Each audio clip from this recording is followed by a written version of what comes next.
Manchete que traz um número alarmante.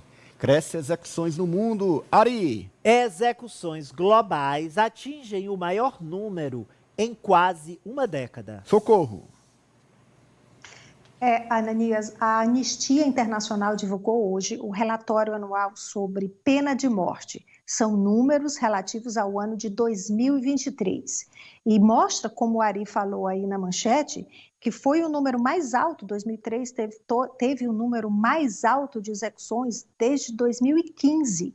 E esse número aí foi impulsionado principalmente pelo Irã. O Irã é responsável por 74% de todas as execuções do ano passado. A gente vai ver aí a lista com os 5 maiores executores, os países que mais executam no mundo. A Anistia Internacional começa com a China e só cita milhares, porque o relatório diz, eu vou ler as palavras do relatório, a China continua sendo o principal carrasco do mundo. Assim que eles falaram. Só que os números da China são desconhecidos, o governo chinês não divulga, diz que é um segredo de Estado, mas a Anistia estima que milhares de pessoas são executadas todos os anos na China. Em segundo lugar vem o Irã, com 853 execuções, e dessas, 5 foram menores de idade. Depois a Arábia Saudita, com 172 execuções, Somália com 38, e Estados Unidos, que aumentou, foram 24 em 2023 em relação a 18 de 2022. Agora a gente vai ver aí os métodos de execução utilizados em 2023. Parece coisa da Idade Média. Olha o primeiro: decapitação, enforcamento, injeção letal e tiro.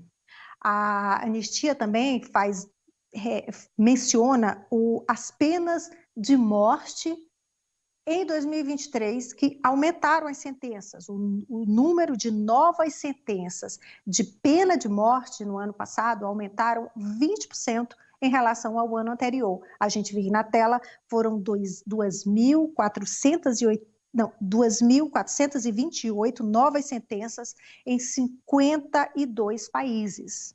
Lembrando que a pena de morte ainda é válida em 55 países em todo o mundo. E desses 55 países, tem dois países membros do G7, os Estados Unidos e o Japão. Ananias. Pena de morte, professor, que historicamente é usada como um meio de repressão política. Exato, Ananias. E é triste os números trazidos pela Socorro, do relatório da Anistia Internacional, por sinal, uma organização que tem um papel importantíssimo no mundo de defesa, né, dos direitos humanos.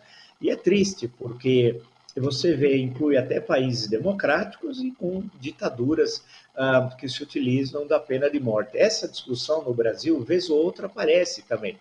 Em certa época, um deputado, Amaral Neto, que o Carlos Lacerda chamava de amoral nato, o Amaral Neto, ele era o grande defensor da pena de morte. Isso acabou nunca sendo adotado em tempos mais recentes. Já houve adoção da pena de morte no Brasil, como durante a ditadura militar, apesar de não ter sido aplicada oficialmente, diria alguns, né?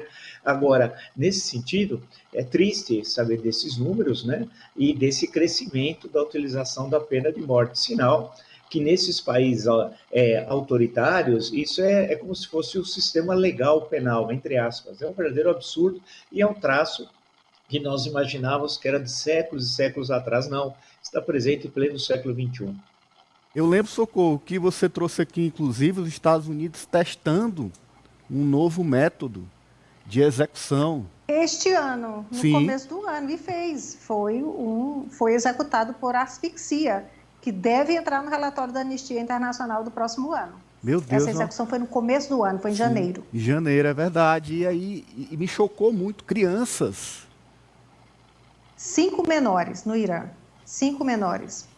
Francis Teixeira.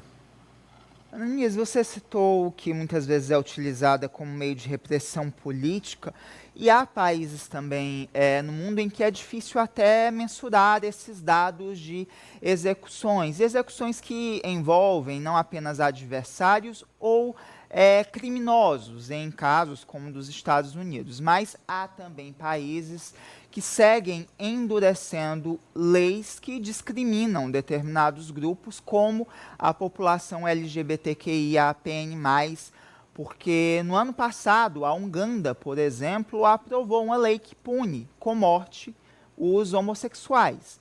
Então, há um claro retrocesso em todo o mundo. No caso da Uganda em específico, apenas 2 dos 389 deputados votaram contra essa lei para punir com a pena de morte os homossexuais. Então, é um movimento, infelizmente, global, um movimento de repressão que envolve não apenas uma questão política, ou um país que pune com morte criminosos, crimes contra a vida, pessoas que cometeram homicídios, pedófilos, mas também há países em que o retrocesso é ainda maior e essa punição versa para grupos como a população LGBTQIAPN+.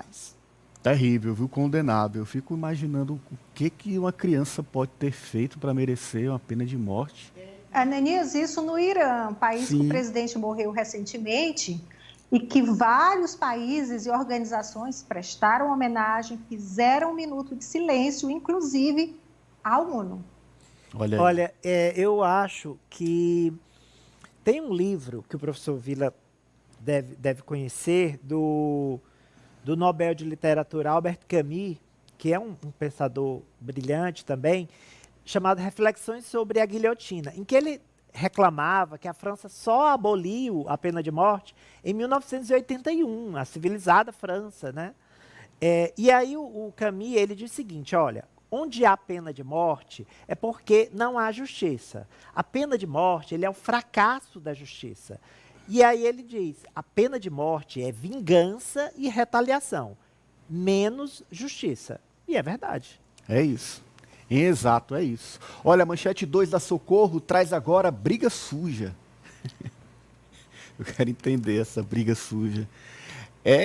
E o Ari já disse aqui, é briga de quinta série. Vai, Ari. Depois do bigodinho de fezes, a Socorro traz balões com fezes, e esses que teriam sido jogados sobre a Coreia do Sul pelo ditador norte-coreano, tá aí, Ananias? Coreia do Norte lança balões com fezes sobre a Coreia do Sul. Socorro. Teriam não, Ari, assumiu, jogou mesmo, tipo, jogo sim, e daí?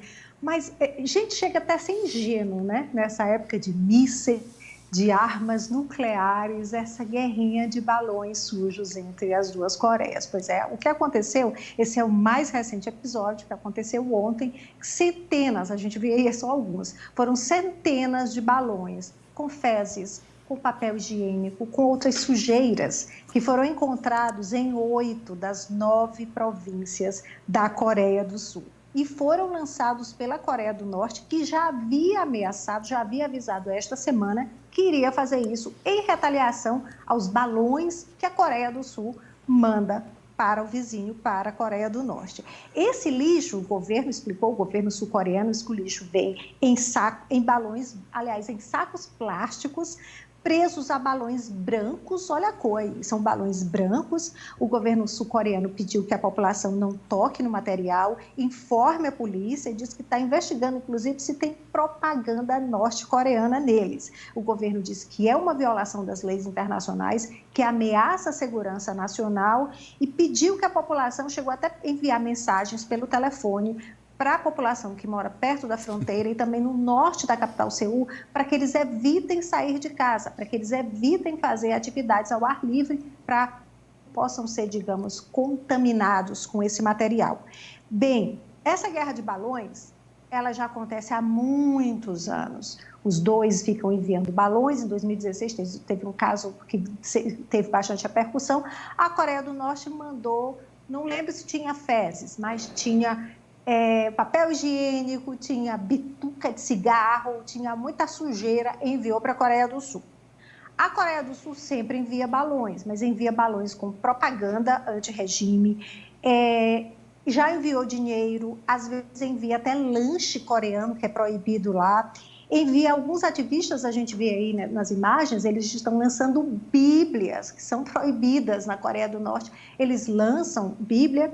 E, recentemente, esta semana, ou